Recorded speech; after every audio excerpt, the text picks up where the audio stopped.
আমাৰ ছাত্ৰছাত্ৰীসকল তোমালোক সকলোকে মোৰ চেনেলটোলৈ স্বাগত জনাইছো। আজিৰ ভিডিঅ'টোত মই দুটামান প্ৰশ্ন তোমালোকৰ লগত আলোচনা কৰিম।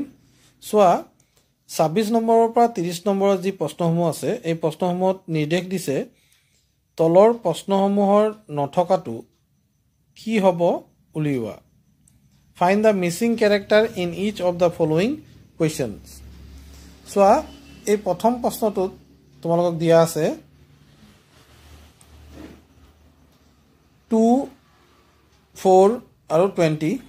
ঠিক সেইদৰে 3, 9 আৰু 90, 1, 7 আৰু কুৱেশ্যন মাৰ্ক। এই কুৱেশ্যন মাৰ্কৰ জেগাত কি হ'ব তোমালোকক ক'বলৈ কৈছে। তোমালোকে এনেকুৱা ধৰণৰ প্ৰশ্ন আহিলে চোৱা ইয়াত থকা প্ৰশ্নত প্ৰথম যিটো মিল আছে ইয়াত 2 আছে 4 আছে আৰু 20 হৈছে। এতিয়া এই তিনিটা সংখ্যাৰ যিটো সম্পৰ্ক সেই সম্পৰ্কটো বাকি দুটাটো মিলাই লৈ খালি ঠাইত থকা প্ৰশ্নবোধকৰ স্থানত কি সংখ্যা হ'ব তোমালোক সুধিছে। এতিয়া 2, 4 আৰু 20 ইয়াৰ মাজৰ সম্পৰ্ক কেনেকুৱা হ'ব পাৰে 2ৰ বৰ্গ সমান কি হ'ব 4। ঠিক সেইদৰে 4ৰ বৰ্গ আমাৰ কি হ'ব পাৰে 16 হ'ব পাৰে। 4ৰ বৰ্গ 16 আৰু এই দুটা যদি যোগ কৰি দিওঁ তেতিয়া আমি পাই যাম 3 নম্বৰ সংখ্যা 20। ঠিক সেইদৰে ইয়াত যিদৰে আমি কৰিলোঁ পিছৰ যিটো তিনিটা সংখ্যাৰ সম্পৰ্ক দি আছে সেই সম্পৰ্কটো চোৱা 3 আছে 3ৰ বৰ্গ যদি আমি লওঁ 3 স্কোয়াৰ কৰোঁ যদি আমি কিমান পাম 3 3 গুণ 9 পাম। ঠিক সেইদৰে 9ৰ বৰ্গ কৰিলে আমি কি পাম 9 স্কোয়াৰ মানে আমি পাই যাম 81। এতিয়া 9 আৰু 81 যোগ কৰিলে আমি পাই যাম 90। চোৱা প্ৰথম যিটো সম্পৰ্ক দেখুৱাইছিলোঁ সেই সম্পৰ্কৰ লগত দ্বিতীয় সম্পৰ্কটো মিলি আছে। এতিয়া আমি 3 নম্বৰ সংখ্যাটোত যাওঁ 1ৰ স্কোয়াৰ কৰিলে আমি পাই যাম 1, 7ৰ স্কোয়াৰ কৰিলে আমি পাই যাম 7 7 যা 49 আৰু এই দুটা যোগ কৰিলে আমি কিমান পাম 50 পাম। অপশ্যন চিত 50 দিয়া আছে এইটোৱে হ'ব ইয়াৰ শুদ্ধ উত্তৰ। এইদৰে তোমালোকে এনে ধৰণৰ প্ৰশ্ন আহিলে পৰীক্ষাত কৰিব লাগিব। 2 নম্বৰ প্ৰশ্নটো চোৱা তাৰ মানে 27 নম্বৰ প্ৰশ্ন। 27 নম্বৰ প্ৰশ্নটো দিছে এনে ধৰণৰ 64, 36, 64, 36 আৰু 49 এই তিনিটা সংখ্যা মিলি মাজৰ সংখ্যাটো হৈছে কেনেকৈ হৈছে তোমালোকে চাবা। 64ৰ বৰ্গমূল কিমান 64ৰ বৰ্গমূল হৈ গ'ল 8। 36ৰ বৰ্গমূল কিমান তোমালোকে চোৱা 36ৰ বৰ্গমূল হৈ গ'ল 6 আৰু 49ৰ বৰ্গমূল কিমান হ'ব 7 হ'ব। এই তিনিটা সংখ্যা অৰ্থাৎ 64ৰ বৰ্গমূল 36ৰ বৰ্গমূল আৰু 49ৰ বৰ্গমূল এই তিনিটা যদি যোগ কৰোঁ 8 আৰু 6 যোগ কৰিলে আমি পাম 14, 14 আৰু 7 যোগ কৰিলে আমি পাম 21। মাজৰ যিটো সংখ্যা আমি এইদৰে পাব পাৰোঁ। চাওঁ একেধৰণে আমি ইয়াত সংখ্যাটো পাম নে নাই। চোৱা 121 আছে ইয়াত 121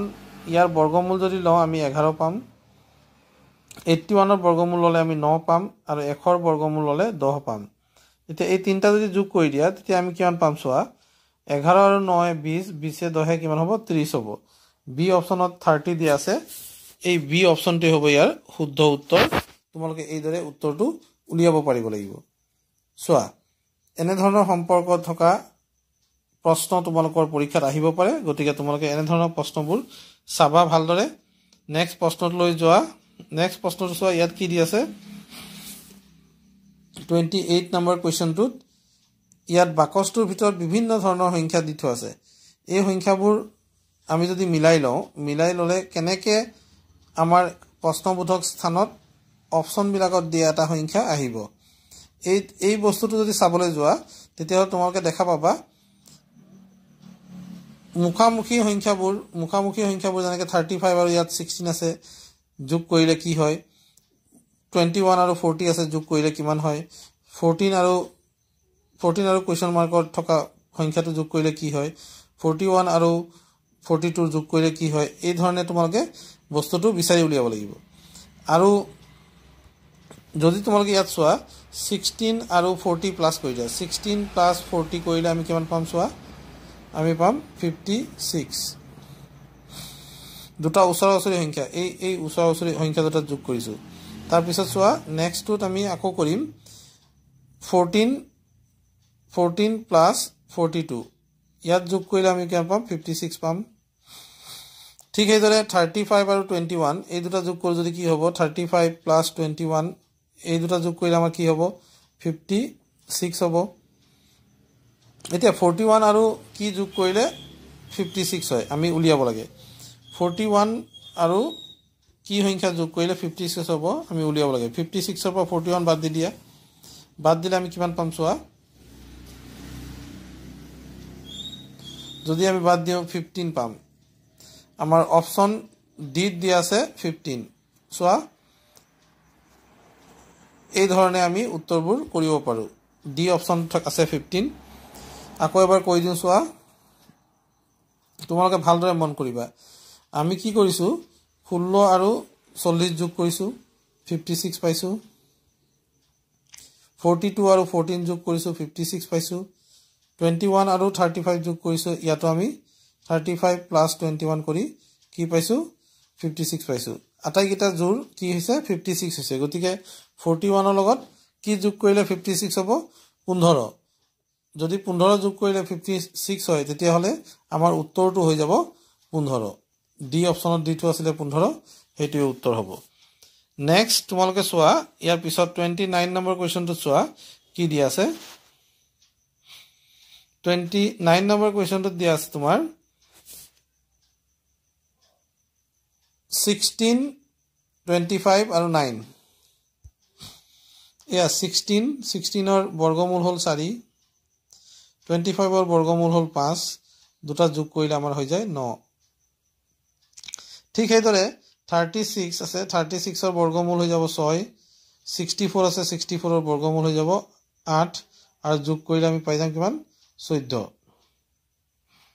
হেতু হিচাপত আমি যেটো প্ৰথমটো চাইছিলো দ্বিতীয়টোত হেতু মিলা নাই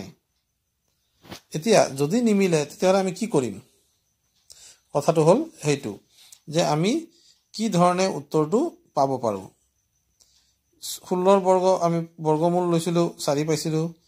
ঠিকই আছে 16 ৰ বৰ্গমূল 4 পালো 25 ৰ বৰ্গমূল 5 পালো আৰু আমাৰ উত্তৰটো হৈ গল 9 এতিয়া ইয়াত যদি আমি হেই নিয়ম মতে চাবলৈ যাও আমাৰ 36 আছে 64 আছে আৰু 81 আছে এটো হিচাপত চাব গলে আমাৰ কি হয় চোৱাচোন এবাৰ 36 ৰ বৰ্গমূল আমি পাই যাও 6 ৰ বৰ্গ মানে 30 বৰ্গ কৰিলে 36 হয় ঠিক হেদৰে 8 ৰ বৰ্গ কৰিলে আমাৰ কি হয় 64 হয় আৰু 9 ৰ বৰ্গ কৰিলে আমি কি পাও আমি পাই যাও 81 তাৰ পিছত 10 আছে 13 আছে আৰু প্ৰশ্নবোধক চিন আছে আমি কি ধৰণে মিলাম এতিয়া আমি এনেকে পুনে পুনে চাবলৈ যাম পুনে পুনে চালে কি হয় আমি হেতু চাব লাগিব আমি যেহেতু পথালিকে চাইছিলো পথালিকে চাওতে এনেকুৱা ধৰণৰ হল সোৱা ইয়াত আমি কি পালো এই এক নম্বৰ যেটো শাৰী আছিল এক নম্বৰ শাৰীটোত আমি পাইছিলো 4 স্কয়াৰ 5 স্কয়াৰ আৰু 3 স্কয়াৰ এই ধৰণে আমি পাইছো তাৰ পিছত 3 নম্বৰ শাৰীটো লৈ যাও 3 নম্বৰ শাৰীটোত চাও আমি কি পাইছো মিলাই চাও এটো 10 হয় তাৰ পিছত আহিছে 13 তাৰ পিছত প্ৰশ্নবোধক চিন এতিয়া এইটো যদি আপোনালোকে ভালদৰে চাই বা তোমালোকে যদি ভালদৰে চোৱা তেতিয়া কি দেখা পাবা এই যে 4 আছিল 4 ৰ লগত 6 যোগ কৰিলে 10 হয় 5 ৰ লগত 8 যোগ কৰিলে কি হয় 13 হয় এতিয়া ইয়াত আমি কি পালো ইয়াত 3 আৰু 9 পালো 3 আৰু 9 যোগ কৰিলে কি হ'ব 12 হ'ব এনেকুৱা সম্পৰ্ক হ'ব পাৰে মানে সোৱা এইফালে আমি স্কয়াৰ হিচাপত বৰ্গমূল হিচাপত উলিয়াই ললো যে 4 ৰ বৰ্গ কৰিলে 16 পোৱা যায় 5 ৰ বৰ্গ কৰিলে 25 পোৱা যায় ঠিক 3 ৰ বৰ্গ কৰিলে 9 পোৱা যায় 2 নম্বৰ শাৰীটোত আমি 6 ৰ বৰ্গ 8 ৰ বৰ্গ আৰু 9 ৰ বৰ্গ পালো এতিয়া আমি পুনে পুনে কি কৰিছো এইবোৰ যোগ কৰি গৈছো 6 4 10 হল 5 8 13 হল তাৰ পিছত আমি পালো 3 আৰু 9 12 এইটো সম্পৰ্ক মতে প্ৰশ্নবোধক চিহ্নত কি হ'ব পাৰে 12 উত্তৰটো হ'ব পাৰে আৰু এই উত্তৰটো আমাক সি অপচনত দিয়া আছে গতিকে উত্তৰটো আমাৰ হৈ যাব অপচন সি 12 তো এই আছিল তোমালোকৰ আজিৰ ভিডিওটোৰ মেইন কেইটামান প্ৰশ্ন পৰৱৰ্তী ভিডিওত মই ইয়াৰ পৰৱৰ্তী অংশ লৈ আহিবলৈ চেষ্টা কৰিম যিসকলে এতিয়ালৈকে চেনেলটো সাবস্ক্ৰাইব কৰা নাই অনুগ্ৰহ কৰি চেনেলটো সাবস্ক্ৰাইব কৰি লবা মই তোমালোকৰ পৰীক্ষাৰ আগলৈকে এনে ধৰণৰ ভিডিওবোৰ আলোচনা কৰি যাম যাতে তোমালোকৰ প্ৰশ্নবোৰৰ উত্তৰ উলিওৱাত সহায় হয় ধন্যবাদ